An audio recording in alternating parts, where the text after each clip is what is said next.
usarem o perfil silencioso. Obrigado.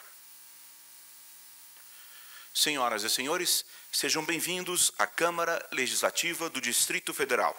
Nesta oportunidade, para participarem da audiência pública da Comissão de Assuntos Sociais para discutir o processo de terceirização do quadro de servidores e outras questões que vêm comprometendo o funcionamento do metrô no Distrito Federal. Encontra-se à mesa para presidir os trabalhos Sua Excelência Senhora Presidente da Comissão de Assuntos Sociais, autora da iniciativa da realização desta audiência pública, deputada Érica Cocai. Desejando um bom dia a cada um e cada um de vocês, gostaria de chamar para compor a mesa o diretor-presidente da Companhia do Metropolitano do DF, Metrô DF, Divino Alves dos Santos.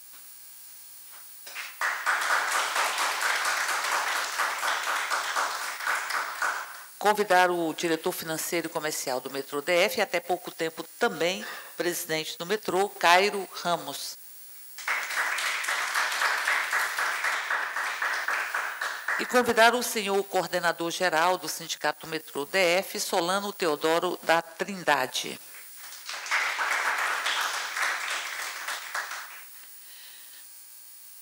Bom, agradecer a presença. Essa foi uma convocação da Comissão de Assuntos Sociais para que pudéssemos discutir os problemas que afetam o metrô.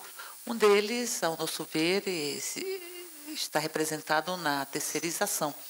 Nós queremos discutir, inclusive, a perspectiva do metrô de vir a chamar novos funcionários para que possa completar o quadro. Digo isso porque tive a oportunidade de fazer uma inspeção no metrô há algum tempo atrás, antes, inclusive, do movimento paretista, e percebi que existem algumas equipes de segurança, enfim, que elas atendem mais do que uma estação.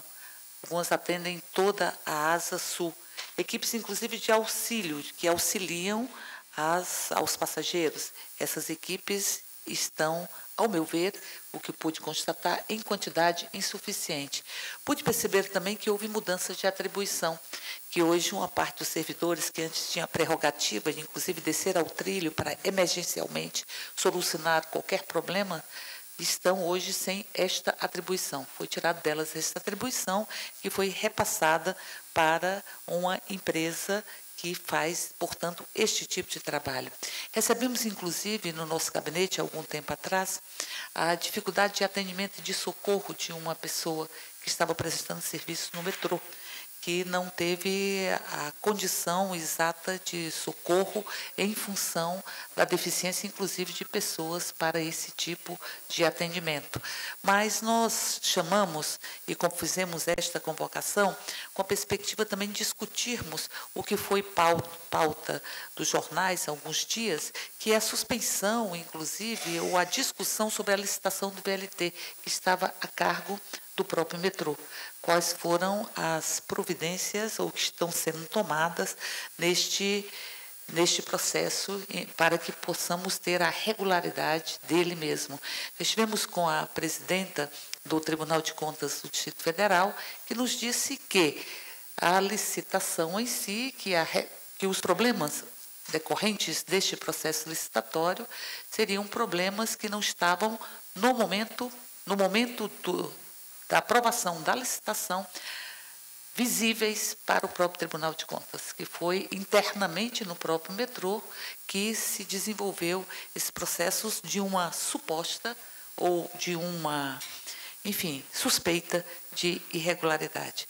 Nós também gostaríamos de saber como o metrô se planeja para atender a uma demanda que é crescente na própria estrutura viária.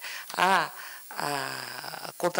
compra de novos trens e, obviamente, achamos nós, pelo que pudemos perceber, que haveria que se ter uma adequação do próprio sistema para que os novos trens, dos trens antigos, uma adequação dos trens antigos e uma adequação também do sistema para comportar os novos trens que, creio eu, pelo que tenho lido, são mais modernos do que os que estão hoje em circulação. Nós temos também visto, pelo jornal, temos visto uma série de panes no metrô, de portas que não têm o funcionamento adequado, enfim, uma série de problemas no funcionamento do metrô, atrasos, interrupção, enfim, uma série de problemas que nós queremos discutir, sempre na perspectiva de pontuar os problemas para poder superá-los, não para mergulharmos nos próprios problemas e ficarmos neles, mas pontuar os problemas na perspectiva de superarmos. Então, portanto, eu resumiria da seguinte forma: a discussão da terceirização e a necessidade de controle ou de contratação de mais servidores.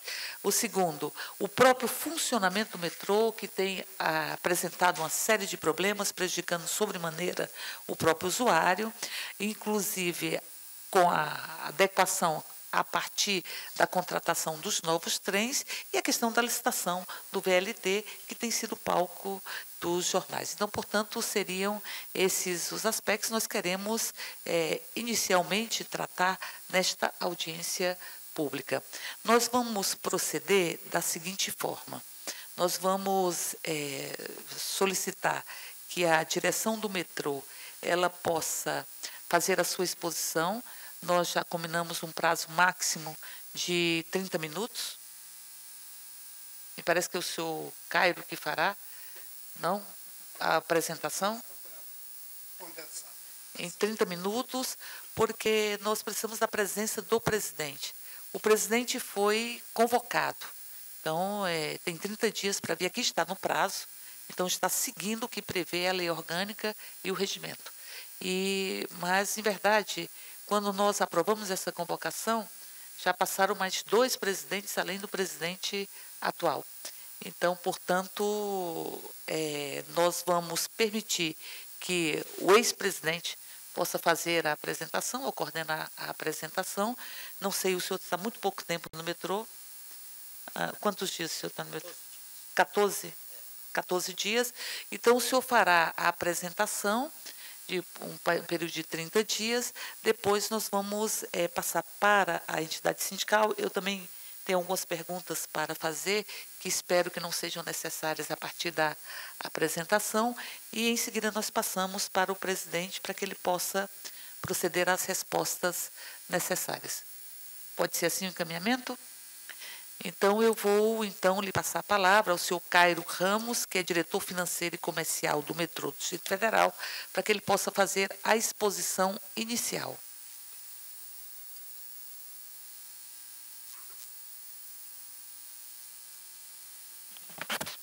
Senhora deputada, nós tomamos a iniciativa de preparar alguns dados sobre o metrô, que nós entendemos que com certeza ajudará no esclarecimento das pendências, das dúvidas que vêm sendo levantadas pelo sindicato ou pela própria Câmara Distrital. Vamos procurar ser bastante sucinto e, durante a apresentação, nós vamos precisar contar com a ajuda de colegas de trabalho do metrô, que são responsáveis pelas áreas de manutenção e de operação. Em princípio, a gente gostaria de falar sobre o metrô. Nós operamos numa área, num trecho de 42 quilômetros, fazendo a ligação da estação central aqui na rodoviária até o terminal de Ceilândia, e com cerca de 32 quilômetros. E os outros 10 quilômetros é do trecho entre a estação de Águas Claras e o terminal de Samambaia. E atualmente nós já estamos operando com 24 estações, tendo ainda a previsão de expansão do sistema no sentido de Ceilândia, com mais 2 estações, no sentido de Samambaia também com mais 2, e em direção à Asa Norte, inicialmente com uma estação na altura da 101, 102 Norte, que seria na direção do Hospital Agarrão. Ali a gente apresenta o trecho hoje em operação pelo metrô. Nós destacamos lá na linha os pontos brancos, são as estações em operação, 24 delas, e 5 outras estações, sendo 3 no plano piloto e uma entre Taguatinga e Ceilândia, na subida, e sendo que temos uma pronta, mas não operacional, na região ali de Águas Claras, entre Águas Claras e Taguatinga.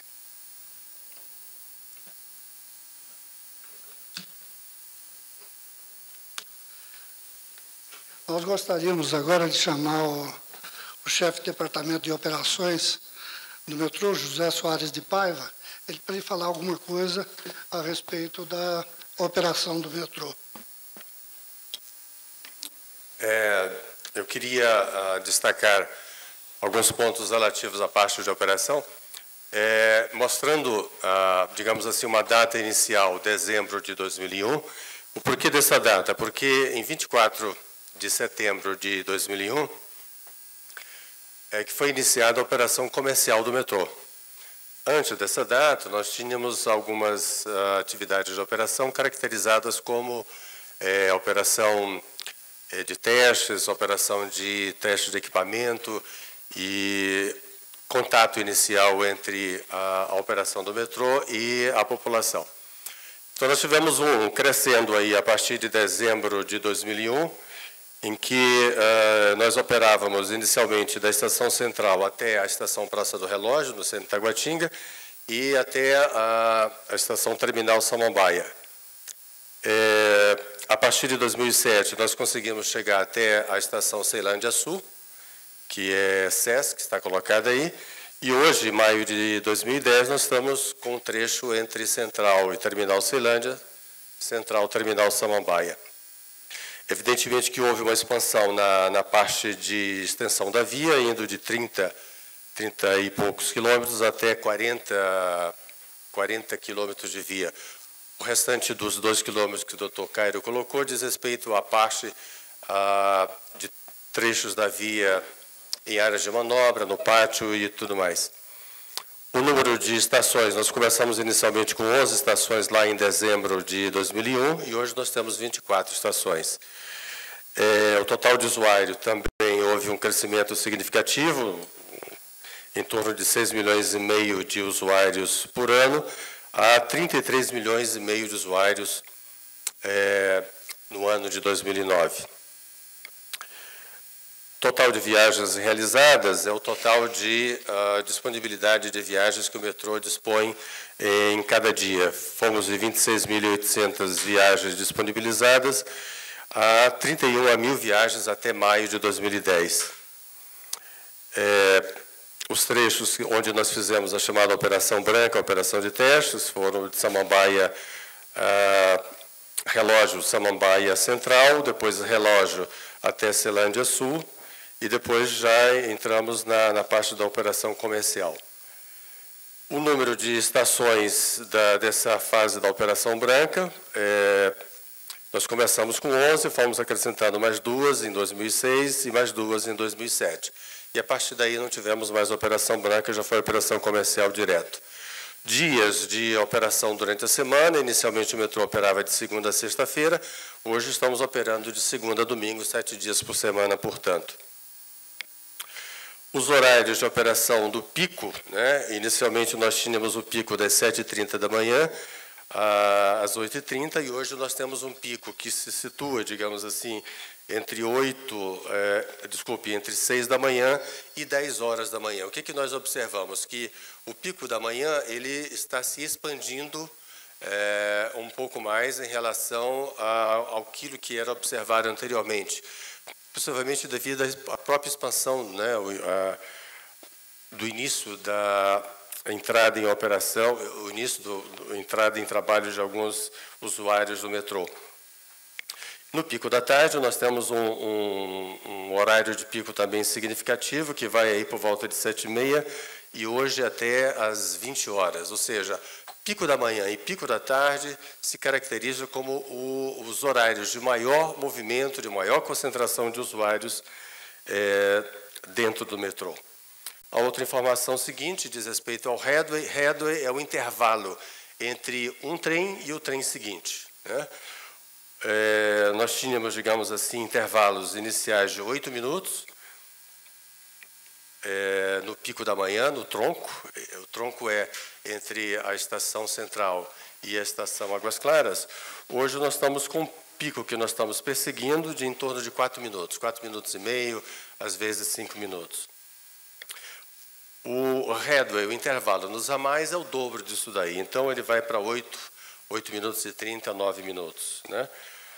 O vale manhã, ou seja, quando o movimento de pessoas diminui, a tendência nossa também é diminuir um pouco o número de trens, e esse intervalo aumenta. Ele vai em torno de 7 minutos e 14 minutos nos ramais. No fim, o vale da noite, pelo fato de que você tem um volume significativo bem menor de usuários, ele tem um headway de 10 minutos no tronco e 20 minutos nos ramais. Os sábados também nós temos um intervalo diferenciado, em torno de 8 minutos e 16. E nos domingos e feriados nós temos um headway hoje em torno de 10 minutos no tronco e 20 minutos nos ramais. A frota de trens ela é a mesma desde o início da operação, lá em 2001. São 20 trens disponíveis na frota, do qual a operação se utiliza de no máximo 19 trens. Por quê? Existe sempre um trem que está em manutenção de longa quilometragem, digamos assim. A velocidade máxima da via, a velocidade de projeto, 80 km por hora, e nós operamos em torno de 75 a 80 km por hora. A velocidade média dos trens é, evidentemente, a velocidade menor, é chamada velocidade comercial, é o anda e para, em torno de 45 km por hora. Viagens programadas são aquelas viagens ofertadas em função do número de horas disponíveis de operação e da frota disponível. Hoje nós perseguimos uma oferta de viagens de 331 viagens ofertadas. E nós estamos, digamos assim, entre viagens ofertadas e viagens realizadas, viagens programadas, nós estamos variando entre 95% a 97%. A quilometragem percorrida por ano, hoje nós estamos em torno de 3,5 milhões, que foi a quilometragem até dezembro de 2009, no ano de 2009. Subestações retificadoras são aqueles equipamentos elétricos que permitem a retificação da voltagem, da alta voltagem para 750 volts, que é a voltagem do trem. Começamos lá em 2001 com 13 e hoje estamos com 17. São 16 subestações retificadoras ao longo da via e mais uma subestação retificadora no pátio. A tarifa, nós começamos a tarifa lá em 2001 com a tarifa de R$1. Houve depois um aumento da tarifa para R$2 em 2006 e hoje nós estamos com a tarifa cheia de R$3 de segunda a sexta e a tarifa de R$2 no sábado e domingo, destacando-se que o estudante tem a entrada gratuita no metrô. Era isso.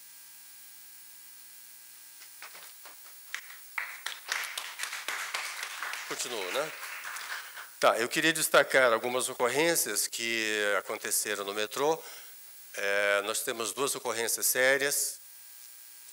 Na realidade, foram 3, porque uma não está destacada aí. Nós tivemos a primeira ocorrência em 2008, quando uma portadora de deficiência visual, ela, ao descer de um trem na estação Asa, não tínhamos disponibilidade de alguém para poder atender essa pessoa e ela acabou caindo na via. Isso nos levou a uma modificação de procedimentos, de tal forma a evitar que esse tipo de situação ocorresse. Tivemos uma segunda ocorrência ali em 2009, na estação Feira do Guará, quando um outro portador de necessidade de deficiência visual também caiu. E uma terceira ocorrência, agora em 2010, quando um terceiro usuário, na mesma estação Feira, acabou também caindo na via. o que foi feito foi uma modificação de procedimentos. Nós chegamos a uma decisão de... Bom, o deficiente visual, ele viaja sempre na cabine líder, ali ao lado do piloto. Chegamos a tomar a decisão de, se por acaso não tivesse nenhuma pessoa para poder receber esse deficiente, o próprio piloto não iria sair com o trem enquanto não houvesse alguém que pudesse conduzir esse usuário até a parte externa da estação. O próximo, por favor. Da mesma forma, tivemos um incidente sério este ano, no dia 12 de abril, descarrilamento do trem 7, lá no trecho da Ceilândia, entre a estação Ceilândia Norte e o terminal Ceilândia. Esse trem, ao passar por cima de um equipamento chamado AMV, aparelho de mudança de via, ele descarrilou, né? Felizmente não tivemos nenhum dano com o usuário, mas foi um acidente sério. Em função disso, foi acionado um COPESE, que é uma comissão de investigação. Nós estamos fazendo essa investigação, isso tem um tempo para poder fazer teste de equipamento, teste de laboratório. Nós verificamos inicialmente que essa máquina de chave não permitiu o alinhamento completo, que fez com que o trem descarrilasse. O relatório do COPESE deverá ser concluído no final do mês de maio. Era isso. Agora nós falaríamos um pouco sobre o sistema de manutenção do metrô.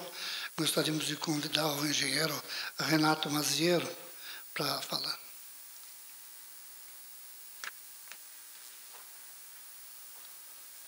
Ele vai dar uma ideia de como...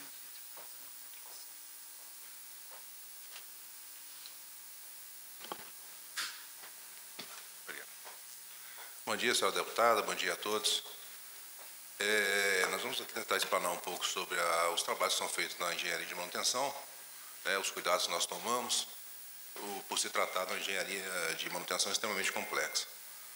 E vamos tentar explanar um pouco sobre índices, sobre tipos de manutenção, sobre intervalos entre manutenção e os seus principais aspectos. O próximo slide, por favor. Bom, então hoje nós temos um contrato com a Metroman, que ela é uma empresa formada pela Siemens e a Servenc, é responsável pela execução da manutenção de via, de trens, e excetuando a parte de elevadores e escadas que tem as próprias empresas fornecedoras fazendo essa manutenção atualmente. A manutenção é realizada nos pátios de Águas Claras e os de Asa Sul, em especial o pátio de Águas Claras. O processo de manutenção dos trens é predominante preventivo. O que vem a ser a manutenção preventiva? É aquela manutenção que ela é periódica, em função dos tipos de equipamentos, os equipamentos eletrônicos, os equipamentos eletromecânicos e os equipamentos mecânicos. Cada um tem um tempo diferente de necessidade de manutenção. E isso é feito todo um roteiro, todo um procedimento de teste para que venham a ser mantidos em condições de uso. As atividades são programadas em períodos de menor demanda de passageiros, fora dos horários de pico, de madrugada e nos finais de semana. O compromisso da manutenção é manter 100% dos trens estejam disponíveis para o usuário. Nem sempre conseguimos, mas tentamos manter esses 100%. Para tanto, diferentes tipos de intervenção são realizadas, revisões leves, médias, pesadas, bienal e trienal.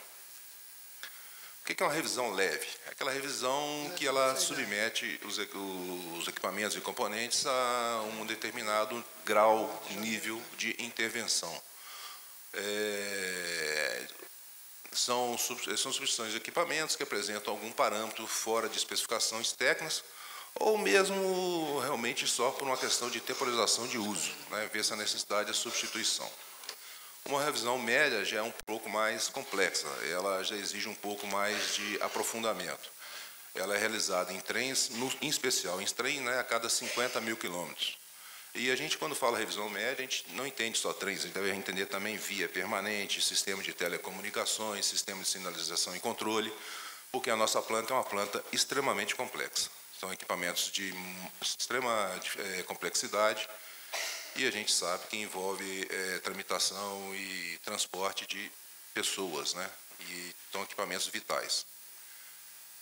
A revisão pesada, né, a nível de trens, é realizada a cada 100 mil quilômetros. Então, a gente aí já vai num nível mais profundo de manutenção, ou a cada ano, o que ocorrer primeiro. Nela é ainda maior a quantidade de equipamentos verificados em relação às revisões que são leves e médias. A revisão bienal e trienal, essa já é mais profunda ainda. Então, é uma sequência de revisões que são feitas, né? E essas revisões, com cada uma com um grau de profundidade maior. Além do que, cada um com as suas especificidades próprias, né? Tem manutenção de sistemas mecânicos, sistemas eletrônicos, sistemas eletromecânicos. Cada um tem as suas características, cada um tem a necessidade de intervenção mais profunda ou com um grau de profundidade diferente uns dos outros. Vamos próximo. Bom, além disso tudo, né, de todas dessas formas de fazer manutenção, nós temos também medir, né, como é que a coisa está funcionando, né, como é que nós estamos disponibilizando o equipamento para a operação. E então a gente usa para isso índice. Né, nós temos uns índices aí que são extremamente importantes, que é o índice de desempenho de manutenção do trem, medidos, por exemplo, pelo TML, Tempo Médio de Liberação de Trens. Temos o MKBF. Isso tudo são características internacionais, tá? Não é coisa do metrô DF. Todos os sistemas metroviários usam esses índices. Né? O MKBF é a média de quilometragem entre falhas, né? E o atendimento a picos, reincidência de falhas, e o MTTR, tempo médio de reparo. São umas siglas técnicas, né? Mas só para a gente ter ideia, né, que realmente existe medição, né? Medição a nível internacional.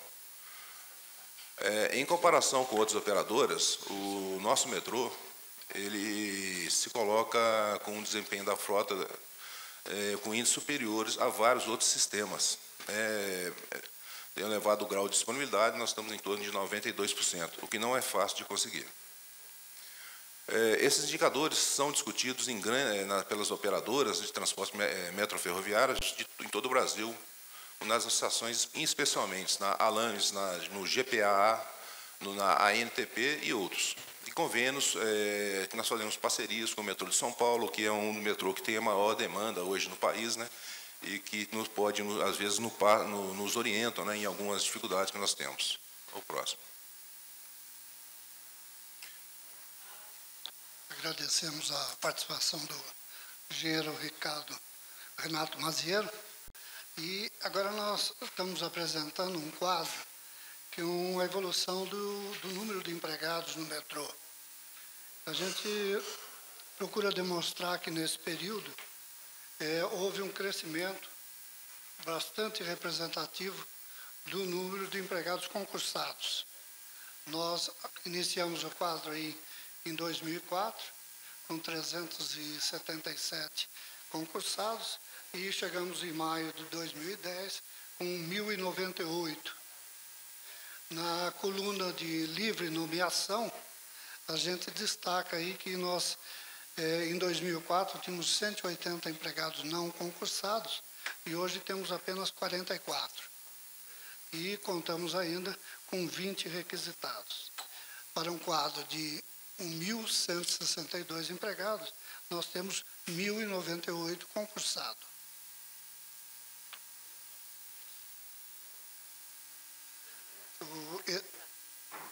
Esse gráfico, a gente procura demonstrar exatamente esse crescimento do quadro permanente de empregado nos últimos anos. Quer dizer, hoje houve uma preocupação em concentrar as atividades, inclusive dos cargos de chefia, né, na mão dos empregados.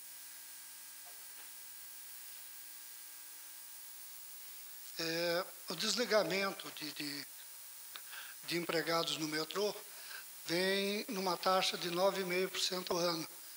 Esse turnover está de acordo com as empresas no Distrito Federal. É normal isso acontecer aqui. Existe um deslocamento muito grande dos empregados, principalmente no início dos concursos. Os primeiros concursados normalmente ficam pouco tempo dentro da empresa e se deslocam para outras empresas, porque passam em diversos concursos e buscam uma condição melhor de trabalho, um salário melhor. E, normalmente, dentro do metrô está ocorrendo alguma coisa semelhante ao que ocorre nas outras empresas, em função da quantidade de concurso público que ocorre no Distrito Federal. Nós também mostramos aí um comparativo salarial do metrô com o metrô de Recife e o metrô de São Paulo. A gente evidenciou aí algumas funções, principalmente as de operação, né? O agente de segurança operacional, o agente de estação, o piloto, o inspetor de tráfego e segurança e o controlador de operação. O primeiro gráfico é o pessoal do metrô de São Paulo, o segundo é o metrô de Recife e do lado direito, lá do quadro, o metrô DF. E a gente pode perceber que, tanto no início da carreira como no final de carreira, o metrô de Brasília está muito bem dentro dessa frequência de salários praticada nos outros metrôs, o que deixa a gente bastante compatível em termos salariais com os metroviários.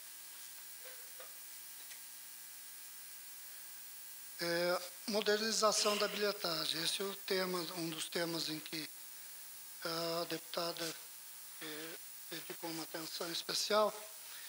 Nós estamos implantando um sistema de modernização da nossa bilheteria.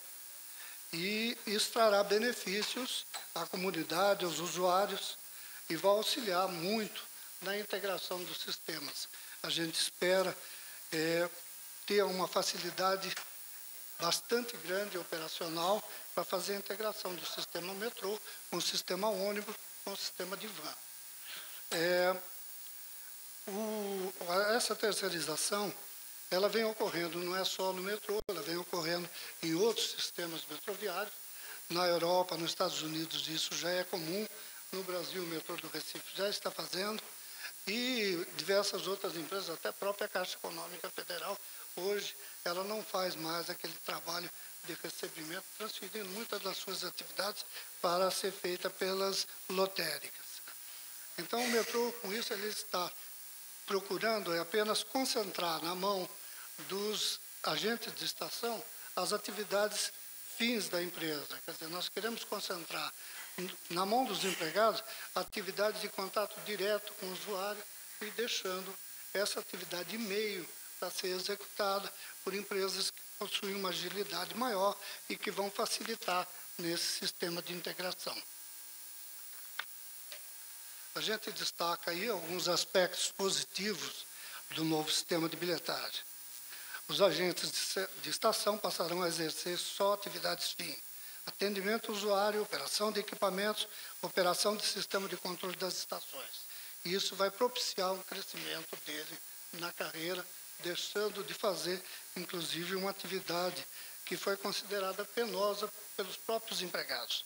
Quer dizer, uma atividade que o empregado não se sentia à vontade em realizar em função da atividade repetitiva que poderia trazer, segundo os dados que eles foram obtidos, problemas da lesão de esforço repetitivo. A venda de bilhetes pelo novo sistema vai poder ser feita pela internet, em postos avançados, no comércio local, máquinas de autoatendimento. Com isso, o que a gente busca? Além da agilidade e redução de custos, também propiciar a redução de filas. Quer dizer, a gente quer que o usuário... O lema do metrô é que o metrô é eficiente quanto menos tempo o usuário permanecer na estação. Então, nós queremos agilizar essa passagem do usuário pelo nosso sistema. Ele deve chegar e vamos possibilitar, na maioria dos casos, que ele já venha com o bilhete adquirido fora do metrô, pela internet ou através de máquinas, e que não haja a necessidade dele perder tempo nas filas. Outro fator que deve contribuir bastante é que o atendimento ao estudante vai poder ser feito pela internet. Hoje, o estudante tem que comparecer 3 vezes às nossas estações para fazer o credenciamento. Com esse novo sistema, ele adiantará todo o material pela internet e deverá comparecer apenas uma vez à estação. E essa medida está representando uma economia de 14 milhões de reais nos 2 primeiros anos do contrato. Quer dizer, é uma melhoria que vai se estender ao longo do tempo, mas ela, nos 2 primeiros anos, representa uma economia de 14 milhões.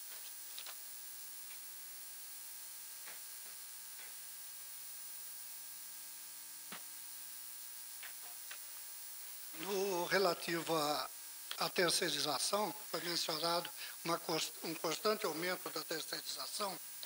Nós colocamos aí que hoje nós temos 5 contratos com terceirizados, sendo o de limpeza administrativa, teve início em 1999, o de limpeza das estações, que começou em 2001, um pouco antes de nós iniciarmos a operação comercial, a manutenção ferroviária, em novembro de 2001, antes era feita pela própria empresa que fez a instalação do sistema, e a de segurança dos bens da empresa, que também é de 99. Quer dizer que todos os nossos contratos são antigos e não está havendo um crescimento desse tipo de atividade. A única que apareceu agora foi a terceirização da venda de bilhetes, a entrega à iniciativa privada, na busca de uma série de outras vantagens acopladas a isso, reconhecendo todos os valores dos empregados, que inclusive vão poder ter um acesso na carreira ao momento em que eles puderem exercer somente essa atividade fim da empresa.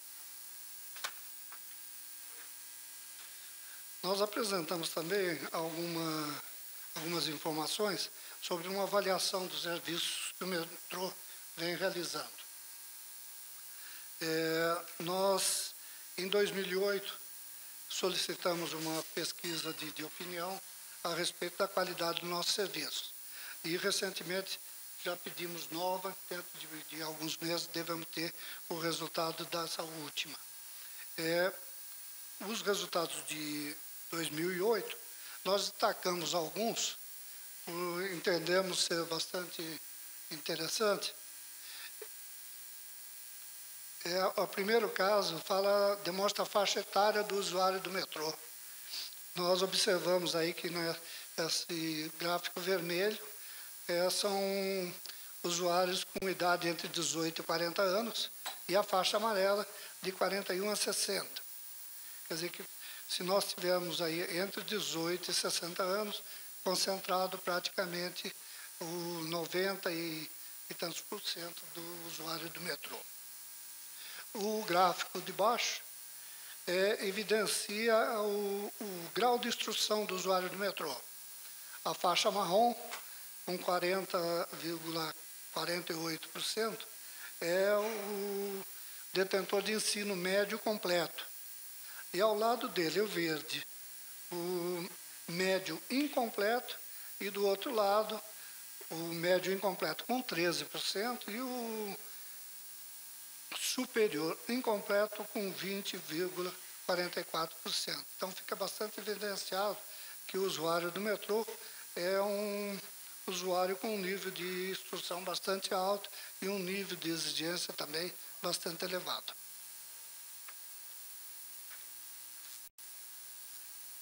O resultado dessa avaliação, nós destacamos alguns pontos. Limpeza e conservação das estações obteve, na soma de excelente, bom e regular, 99,21%. Limpeza e conservação dos trens, 95,84% de aprovação. Tempo utilizado no percurso, 91% de aprovação. Regularidade do intervalo entre os trens, 70,46% de aprovação. Tempo de espera nas bilheterias, 85,57%. Acessibilidade do PNE, 54,87%. Aqui nós destacamos que esse índice foi o que apresentou o resultado menos favorável, embora positivo, porque na oportunidade nós não tínhamos todas as estações contendo, embora elas tivessem a parte de escadas rolantes, algumas ainda não tinham os elevadores, o que facilitava. Hoje facilita. Hoje nós podemos informar que temos todas as nossas estações dotadas de sistema de elevador, tanto para a descida até o mezanino da estação, como até a plataforma. E, finalmente, a gente colocou alguns quadros sobre a receita do metrô e suas despesas. O que a gente tem feito ultimamente para melhorar a situação do metrô que nos é cobrada. De um lado, nós somos cobrados de serviço e de outros órgãos de controle interno nos cobram da melhoria dos resultados. Esse primeiro gráfico mostra aí que o crescimento da nossa receita e da nossa despesa. A linha amarela corresponde ao custo do metrô, que permanece praticamente estável de 2006 a 2010, praticamente só corrigido pelo valor da variação da inflação. E o gráfico da receita, a gente vê um sensível crescimento de 2006 para 2010, sendo que hoje a gente já está trabalhando, produzindo uma receita equivalente a 50% dos nossos custos.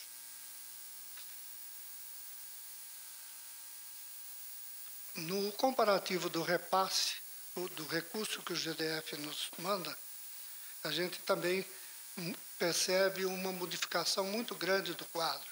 Lá no primeiro ano, o GDF nos repassou 165 milhões e nós geramos 21 milhões e meio em 2006. Em 2010, nós estamos estimando uma receita na faixa dos 100 milhões e o GDF tem apenas 95 previsto no orçamento. Então, nós, provavelmente, esse ano, devemos chegar já próximo do equilíbrio, os recursos gerados com os recursos recebidos do Distrito Federal.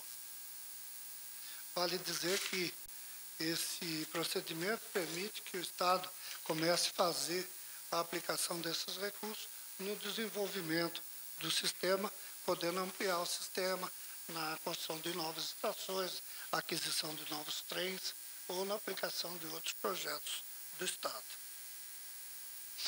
O comparativo do fluxo de passageiro com a receita também evidencia bem que nossa receita cresce proporcional ao fluxo de passageiro, não havendo aí nenhuma função que motive o crescimento da receita, que não seja o crescimento dos passageiros. Nós saímos aí de uma posição em 2006 de 12 milhões e 700 mil passageiros ano para uma previsão de em torno de 60 mil, ou melhor, 60 milhões de passageiros ao final de 2010.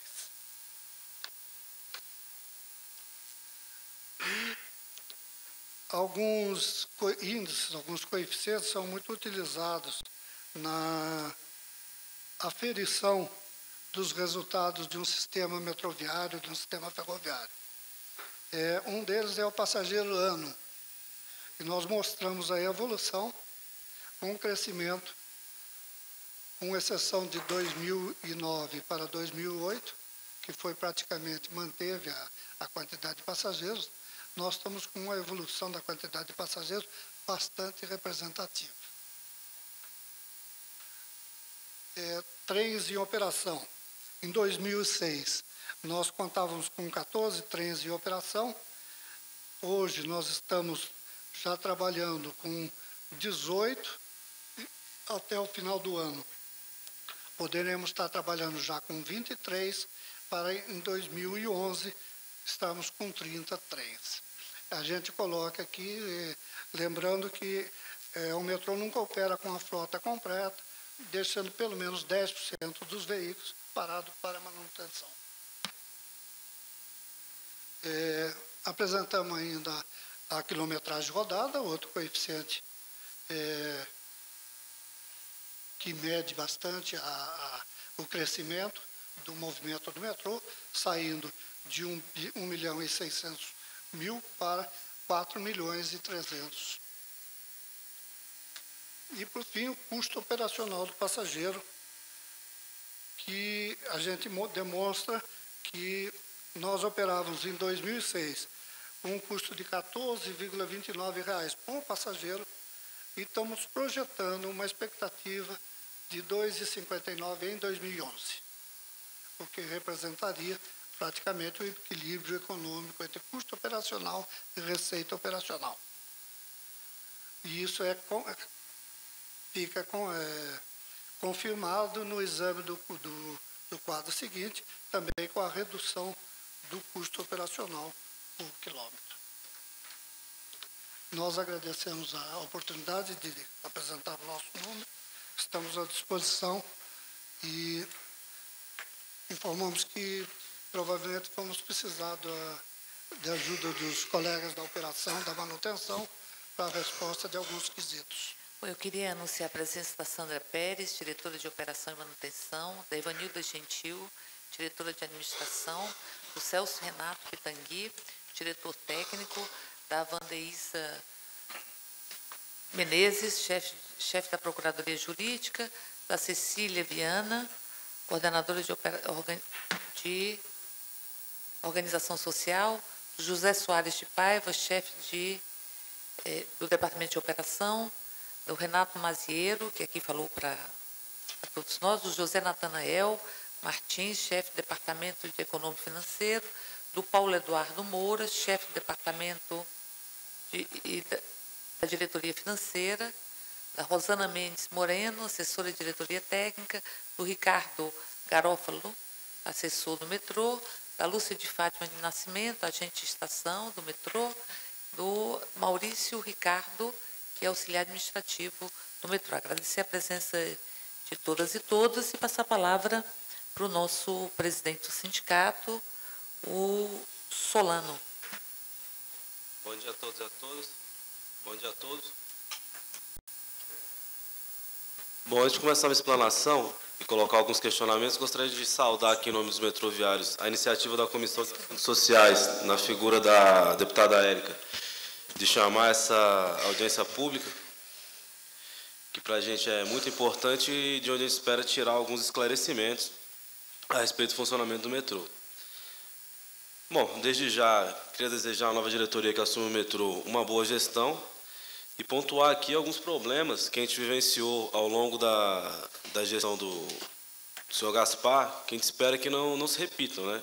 Desde coisas um tanto quanto simples até problemas complexos da manutenção.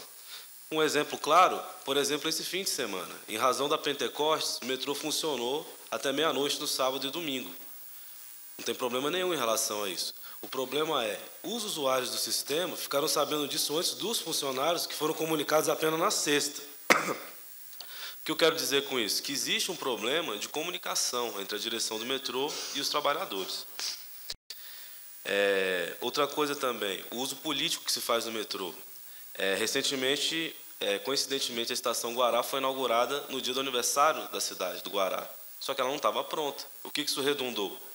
Foram aí mais uma semana e alguns dias a mais que os funcionários tiveram que conviver com britadeiras, lixadeiras, problemas de pinturas, essas coisas todas, né? Então fica aqui também um anseio para que se realmente se vai se inaugurar uma estação, se inaugure quando ela estiver pronta, não fazendo uso de uma data comemorativa para inaugurá-la.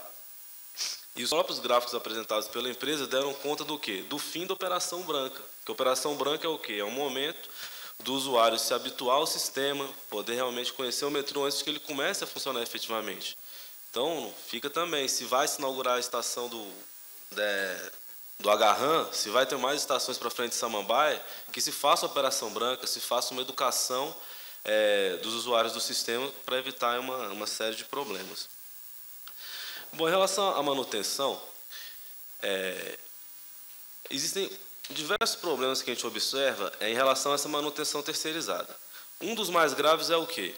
A gente observou na última gestão a retirada de atribuições dos inspetores de estação e agentes de estação. Os mesmos alinhavam rotas, atuavam em subestações retificadoras, e essas atribuições foram passadas para os funcionários da manutenção, concursados, oriundos do concurso de 94, o único concurso feito para manutenção. E qual o problema disso? Primeiro, esses trabalhadores ficam fixos em 3 pontos, dando conta de toda a malha metroviária, né, as 24 estações. Isso redunda em muita perda de tempo. Por exemplo, no horário de pico, tem um problema aqui na estação central, por exemplo, os técnicos da manutenção têm que se deslocar lá do Pátio Asa Sul até chegar aqui, muitas vezes congestionamento, essa coisa toda. E mais grave do que isso, esses técnicos da manutenção são eles que fiscalizavam a terceirizada, o consórcio da Metroman. Se esses poucos funcionários estão fazendo a atribuição que era dos inspetores de estação e dos agentes de estação, o questionamento que fica é: quem é que está fiscalizando essa manutenção terceirizada? Essa questão que foi pontuada pelo senhor Paiva acerca do descarrilamento, para a gente é uma questão gravíssima, não pode de forma alguma ser tratada como algo usual ou que acontece de vez em quando nos metrôs, porque, já disse isso, o sindicato já falou e repito, aquilo ali podia ter sim ocasionado uma tragédia muito maior. Independente de se for uma falha mecânica na fábrica, enfim, de trabalhadores da manutenção, é o posicionamento do sindicato que a manutenção tem que se responsabilizar por aquilo. Tanto do ponto de vista de assumir uma possível ônus, quanto do ponto de vista material também, de ressarcir os cofres do metrô em todos os gastos que foram desde aluguel de guincho e, enfim, diversos outros. A gente se espelha muito, até foi usado nos exemplos, a questão do metrô de São Paulo, que ele realmente se assemelha muito ao nosso metrô, a gente sabe que é terceiro trilho, tem túnel, é um metrô de verdade. E como é feita a manutenção lá em São Paulo? Os funcionários vão a pé, munidos de lanternas, verificando dormente por dormente, algumas vezes com sondas manuais, observando a questão do trilho, dos dormentes e tudo isso. Aqui em Brasília, o veículo auxiliar, que é aquele caminhãozinho preto que fica estacionado lá no pátio Águas Claras, passa em alguns locais a 80 km por hora. Então, fica claro para a gente que essa manutenção preventiva feita pelo metrô, ela está muito aquém do desejado e do necessário. Um outro questionamento, a gente queria saber muito, inclusive é anseio de toda a classe, por que na curva de Ceilândia tem a orientação expressa para que os pilotos reduzam de 80 para 60 km por hora, sendo que o código de via lá é 80 km. Então, realmente, não tem nenhum documento formalizado acerca disso. Se houvesse, provavelmente já teria ensejado alguma denúncia por parte do sindicato, mas tem a ordem expressa, né? É dito para todos os pilotos, não passem naquela curva a mais 60 km por hora. Por quê? Não sei. Será que tem perigo do trem tombar lá? Porque também nós temos notícias de que a máquina socadora, que é um equipamento fundamental em sistemas metroferroviários, que é a máquina que comprime lá as britas para poder deixar a malha sem oscilação de código e tal, deixar enfim, para que o trem passe sem ruído e de uma forma uniforme. Essa máquina nunca veio a Brasília. Também queria saber a respeito disso. Bom, em relação ao concurso público, temos até que a presença de um aprovado nesse último certame, que não foi ainda chamado. A gente acha muito interessante, por exemplo, um dado apresentado pela empresa dá conta de que em 2006 eram 1.134 funcionários na companhia. Em 2006 eram 16 estações, o metrô só funcionava até às 20 horas e não tinha sábado e domingo. Hoje são 24 estações, o metrô funciona com horário estendido, fins de semana inclusive, e são 1.162 funcionários. Ou seja, vocês fizeram uma mágica, porque como que o metrô está funcionando mais tempo, com praticamente o mesmo número de funcionários? Para a gente estar claro que existe um déficit de funcionários.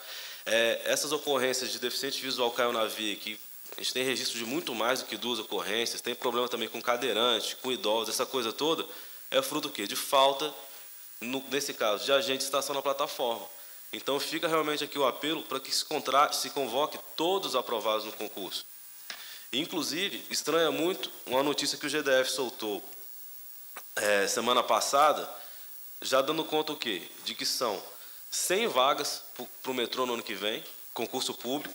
Inclusive, colocaram até a dotação orçamentária de mais de R$1 milhão.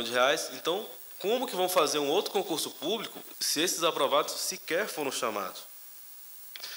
E também um outro problema que, enfim, é um desafio que está colocado para a nova direção do metrô, é a questão do plano de empregos e salários. Realmente é uma promessa que acabou ficando no ar, era para ele ter ficado pronto em março de 2008, em razão de uma série de problemas ele não foi efetivado. Qual o problema disso? Existe uma carência muito grande de inspetores de segurança, inspetores de tráfego, estação e controladores. Se 2 controladores passarem em concurso público, a gente já vai ter problema, porque a gente não tem como substituí-los. Então, são 2 coisas. Primeiro, se há um plano de empregos na empresa, que se faça valer a questão lá da promoção por merecimento de 2 em 2 anos.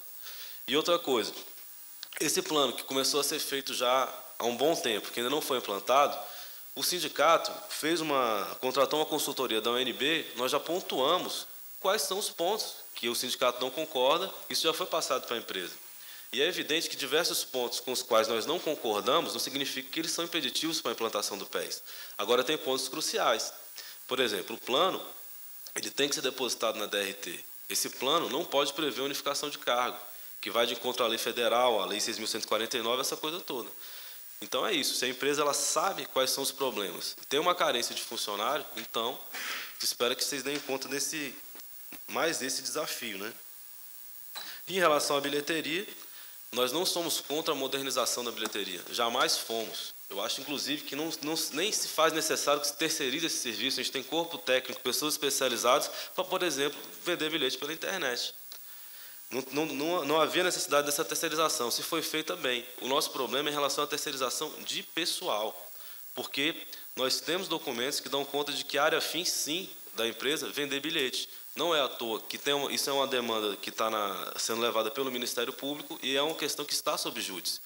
A gente tem claro que a gente perdeu em primeira instância, mas estamos recorrendo para as instâncias superiores e a gente espera realmente colocar novamente a bilheteria sendo feita por trabalhadores concursados, como é feita em São Paulo.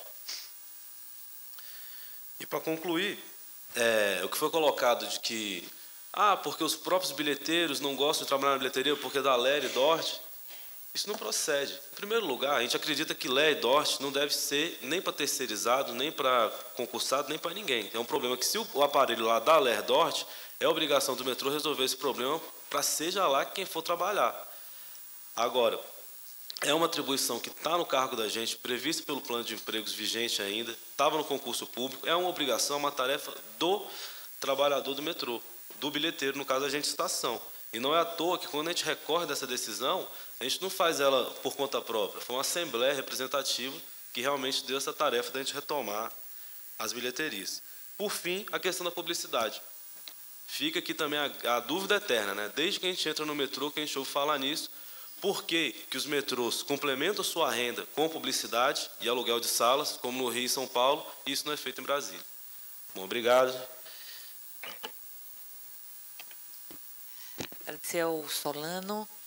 E eu gostaria de fazer alguns questionamentos também, a partir da exposição, e que eu gostaria que fosse respondido pelo presidente do metrô. A primeira coisa é que eu não vi na exposição uma explicação acerca do problema que houve com a licitação dos VLT.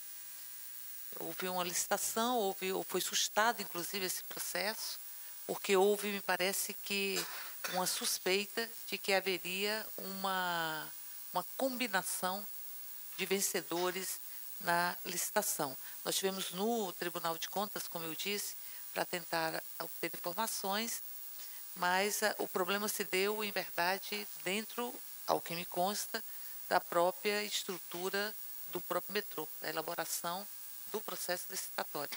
Eu gostaria que houvesse alguma explicação sobre isso. A outra discussão é que, quando se fala sobre economia de 14 milhões em 2 anos, em média 7 milhões por ano, nós estamos falando da informatização. Porque uma coisa é a informatização, outra coisa é a terceirização.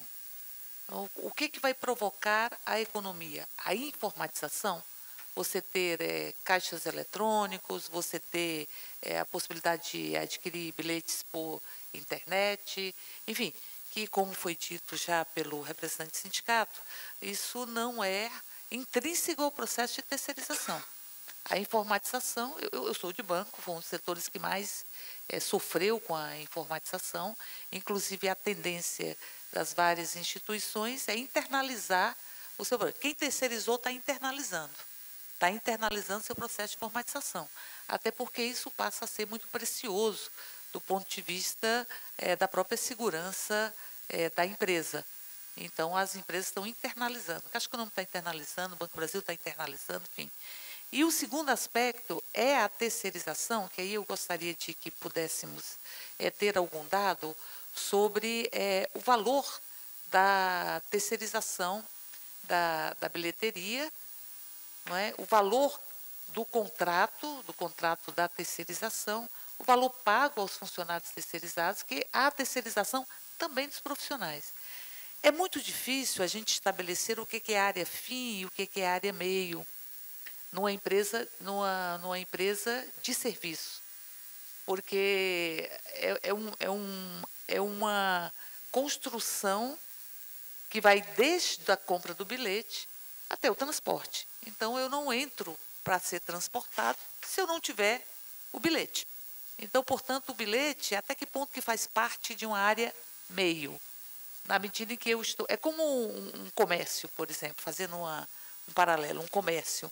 Um comércio, o que é a atividade fim? É vender, mas se não tiver alguém que receba o dinheiro, você vende. Se não tiver alguém que acolha, você vende. Então, é muito difícil você estabelecer que nós não estamos falando em produção, nós estamos falando em serviço. Serviço existe uma cadeia, e essa cadeia envolve a bilhetagem, que é como você é acolhido, como você chega. E sem ela, você não tem como ser transportado. Então, portanto, nós gostaríamos de saber, primeiro, se o sistema de informatização fosse próprio, ou se tentou que fosse próprio, porque aí se contratou um sistema de terceirização que eu não sei quanto custa, qual é o valor. Qual o salário que é pago pelos trabalhadores que estão sendo terceirizados, submetidos à mesma lei.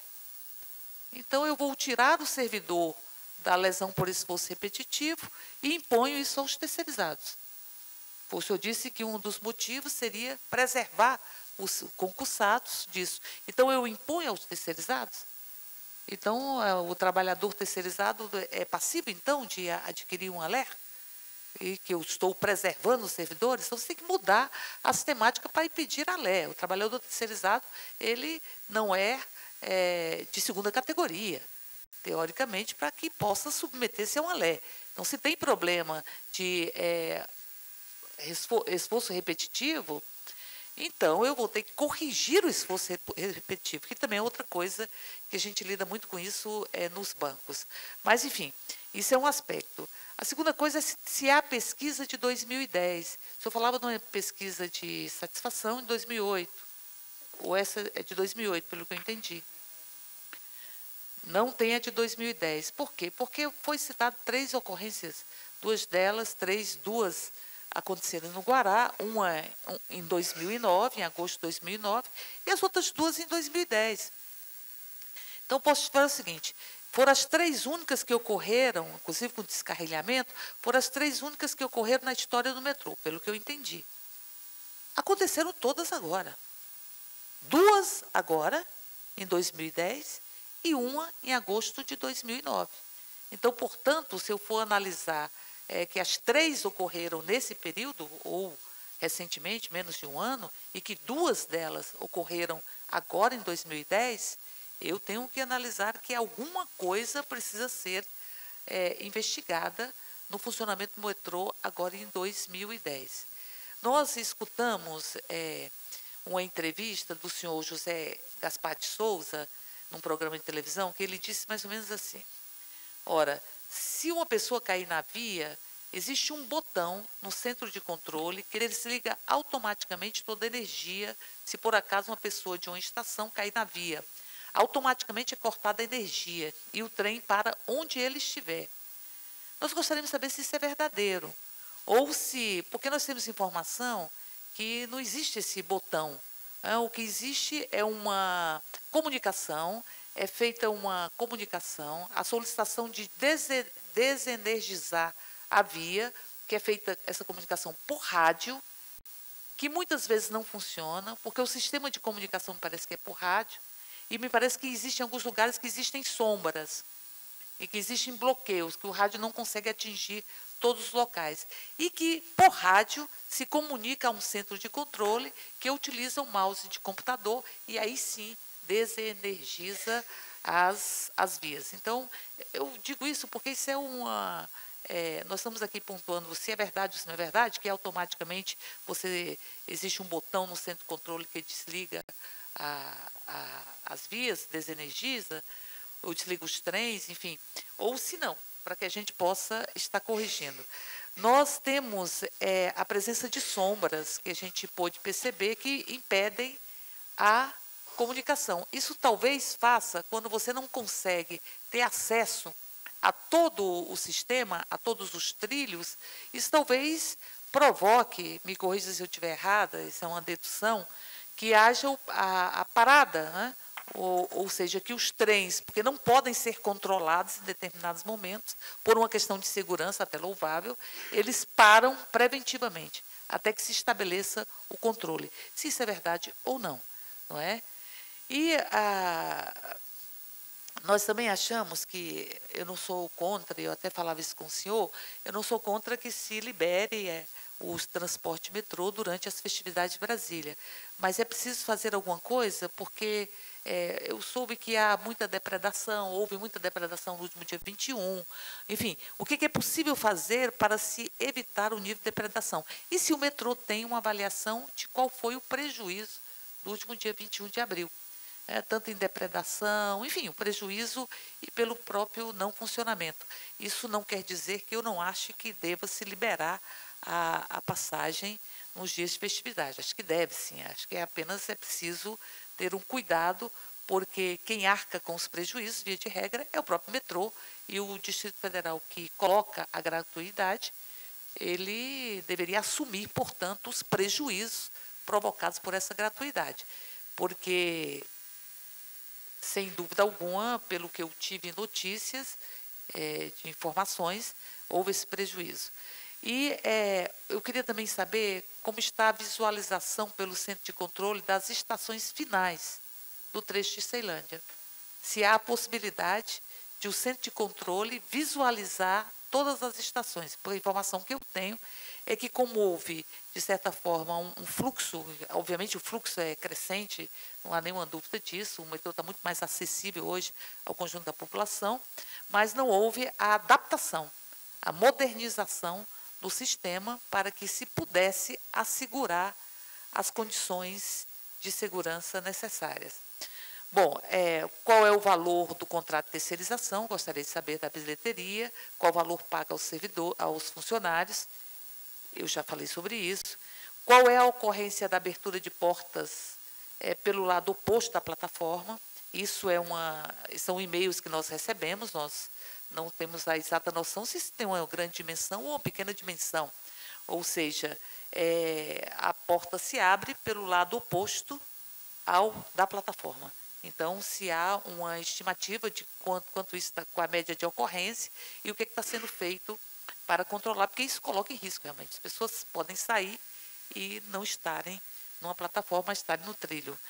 Se tem um cronograma para os novos trens, porque, obviamente, aumentou o número de pessoas frequentando o metrô, e os trens ainda, o senhor me dizia que são por volta de 8 meses para a construção desses trens, fabricação desses trens, mas se há uma previsão de um cronograma para a implementação desses trens. Nós também tivemos uma informação, porque nós nos preocupamos muito com o dia 12 de abril, onde houve o descarrilhamento, que aqui já foi falado. E o senhor José Paiva disse, à época, que a brita é capaz de frear um trem que, porventura, descarrile. A empresa confirma esta informação? A brita, ela detém um trem que está descarrilhado? E o que a empresa, vocês já falaram um pouco, está em processo de investigação, quais são as medidas que a empresa pode, ou tomou, ou adquiriu, além da investigação, ou se passa em um primeiro momento pela investigação, para que isso não ocorra mais, porque realmente poderia ter ceifado vidas aqui no Distrito Federal.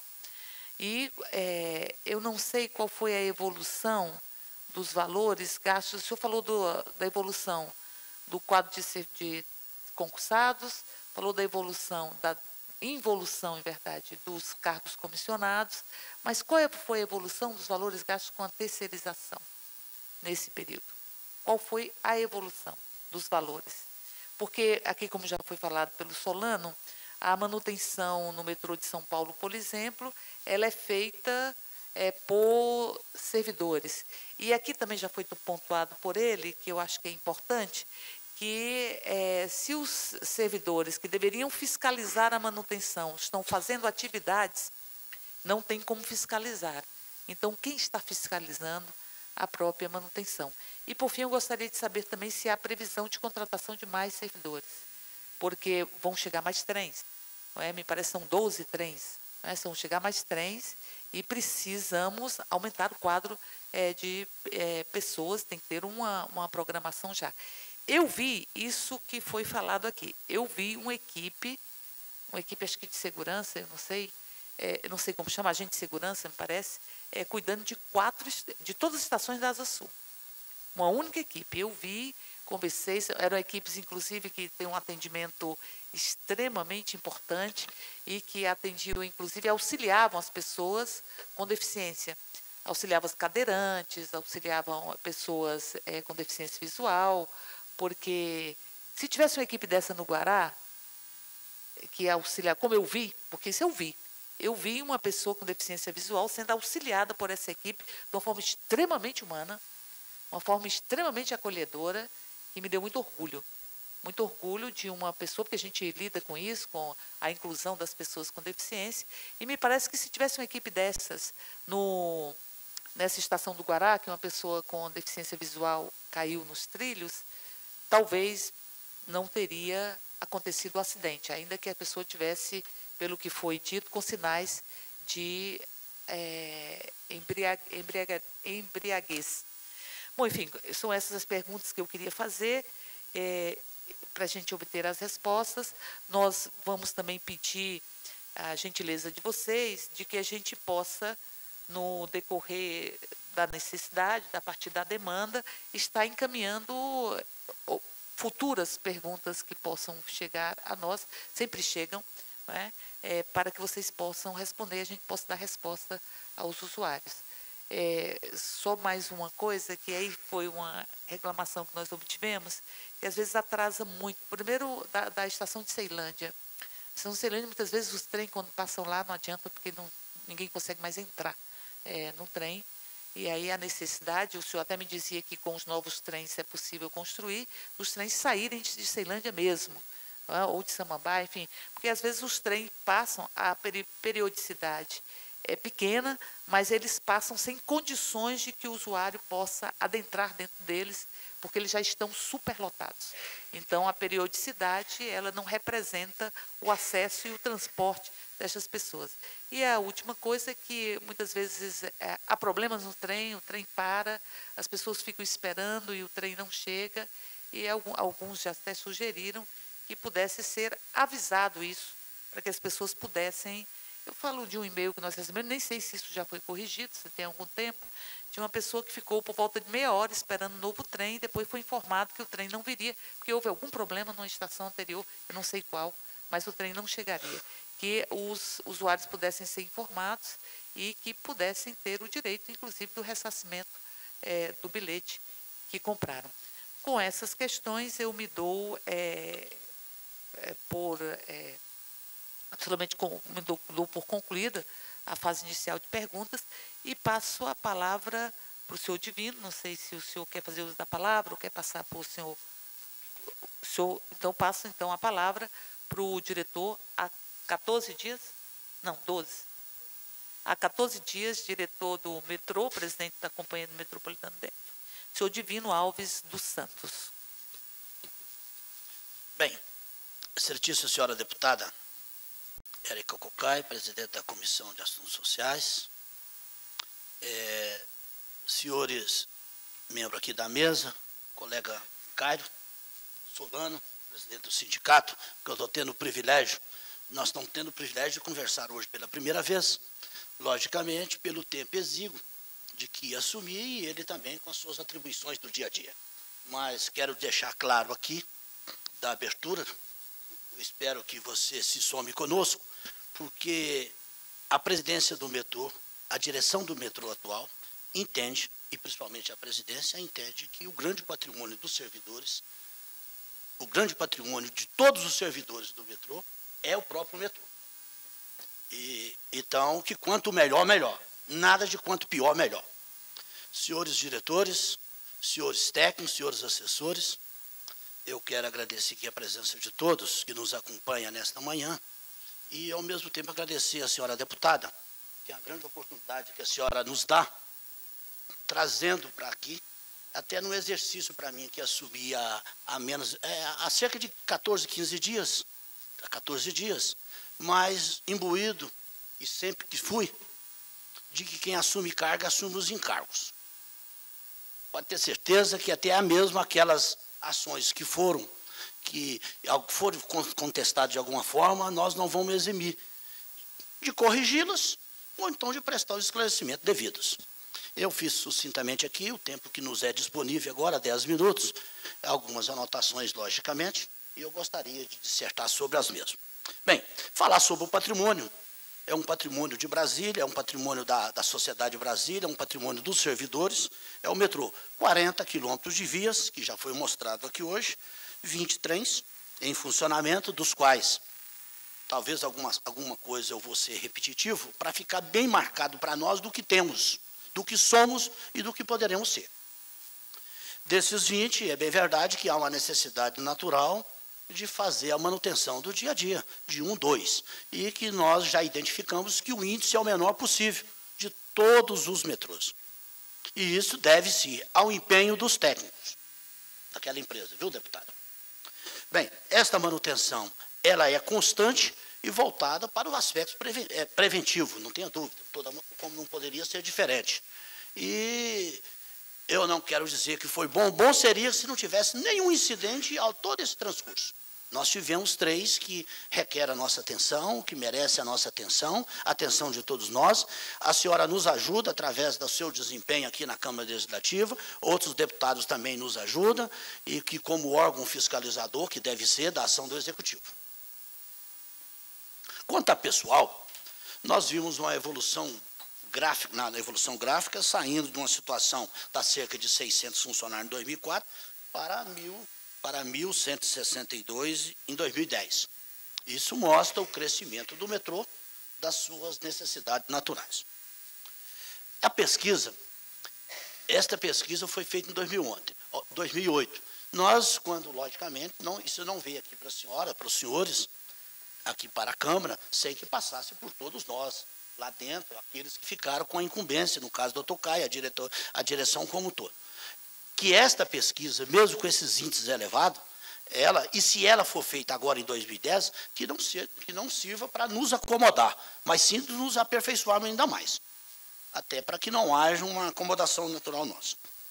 Bem, nós verificamos aí também nos aspectos financeiros, que foi uma situação de arrecadação de 21,4 para 108 em 2010. O Solano, por sua vez, levanta aqui o presidente do sindicato, e eu quero te parabenizar, viu? É um dos problemas sérios de nós, não só de nós brasileiros, mas de todo ser humano, o problema de comunicação, viu, Solano? Eu acho que até mesmo nós já devíamos comunicar, já deveria ter nos comunicado. Eu vi pelos jornais, na inauguração da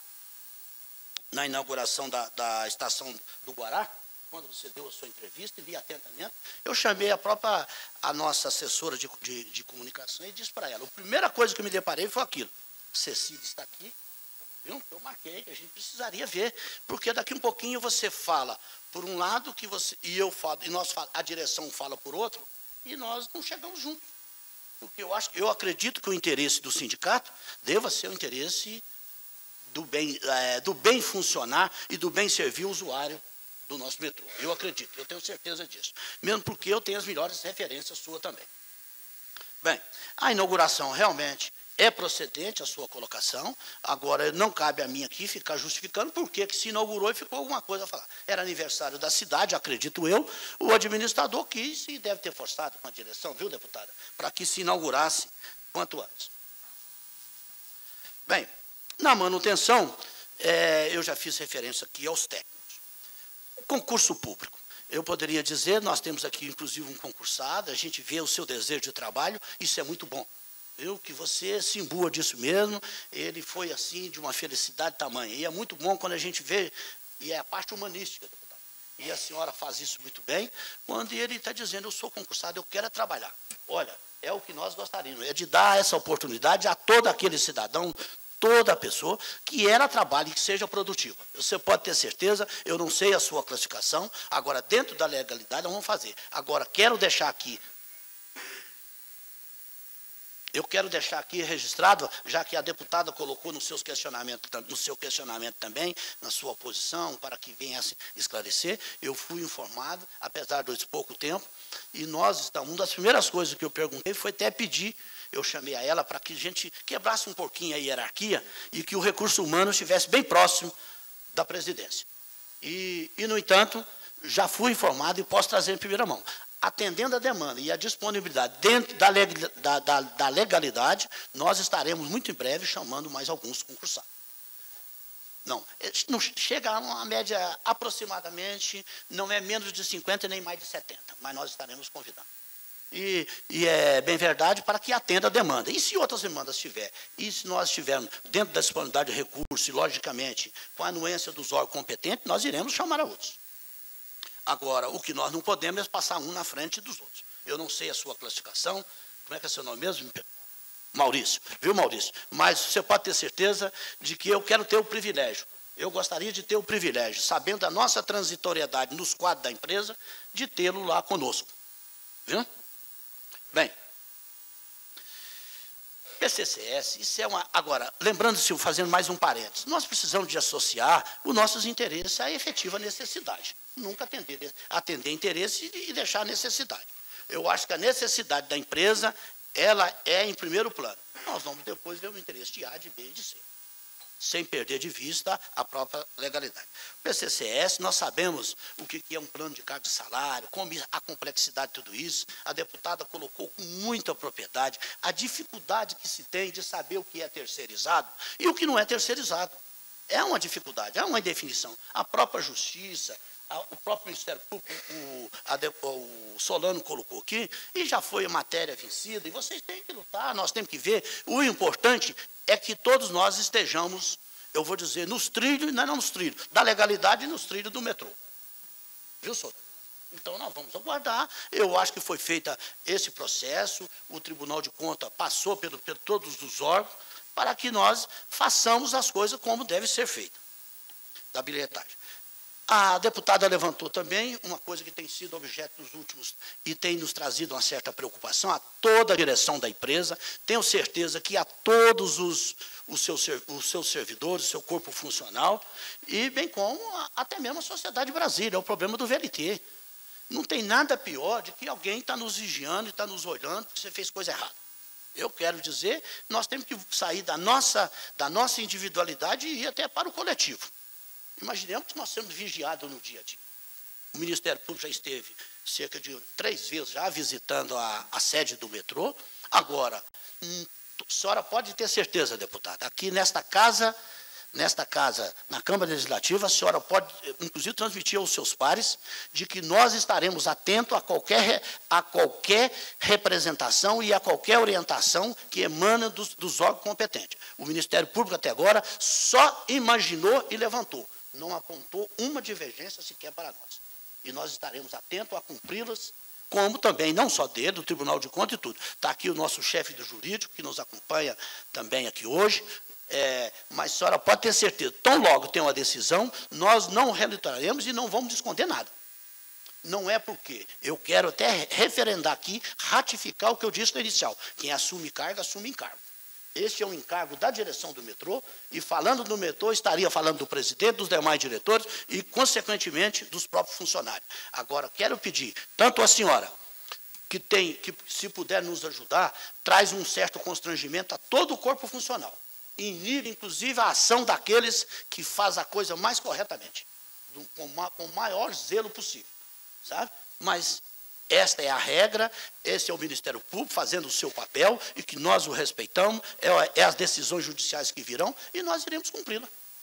Agora, quero dizer que até o momento nada de concreto existe, o que existe. E é lamentável, quero falar aqui de público, tanto ao Solano como os diretores, eu tenho expressado isso aos diretores. O que nós não podemos é denegrir a imagem de uma instituição que presta um relevante serviço à sociedade do Brasil.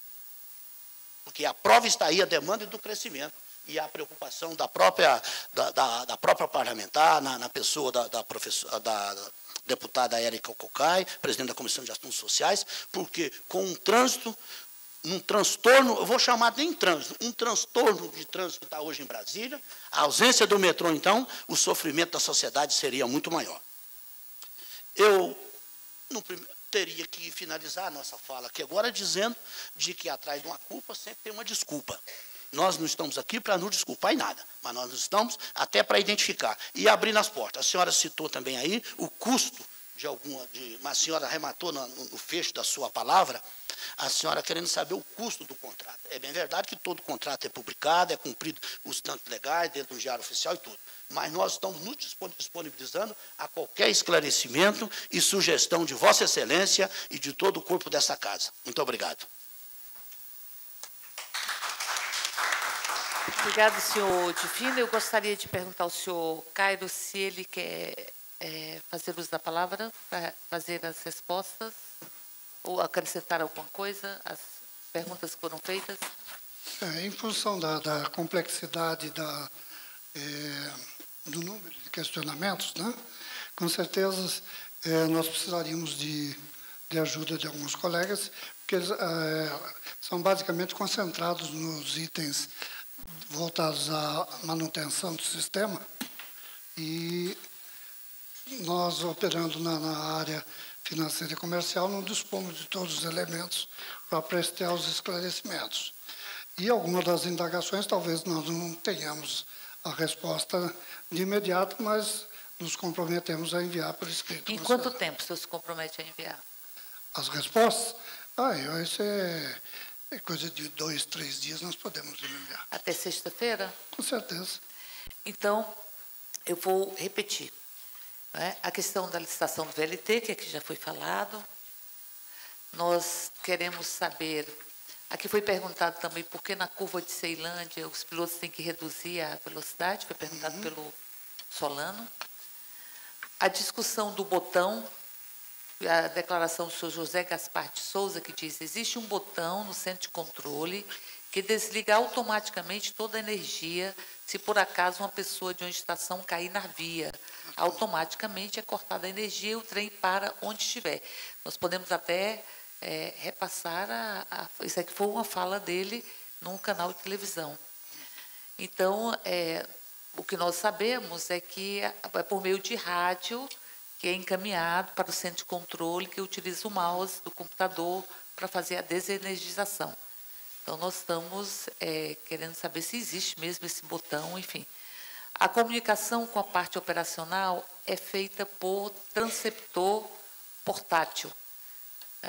Mas existem lugares, estações e vias que ele não atinge.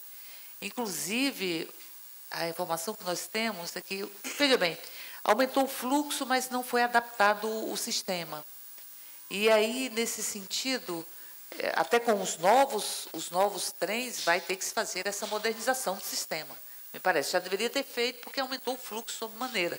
Vocês falaram aqui que nós tínhamos por volta de 6.500.000 usuários anuais, e agora estão 36.500.000. Com o aumento dos trens, provavelmente, essa quantidade será maior ainda. Não é? A perspectiva é essa. A perspectiva é essa. Então, nós temos que corrigir esse problema, ao meu ver, se é verdadeiro. Que se não se atinge em todos os lugares o sistema de rádio, então preciso corrigir, porque o que nós recebemos por e-mail, é que muitas vezes o trem é paralisado, porque há um problema aqui, você não sabe se ele está em outro lugar ao mesmo tempo. Então, você paralisa preventivamente, pensando na vida das pessoas, o que eu acho ótimo. Mas se paralisa porque não há a modernização e a visualização.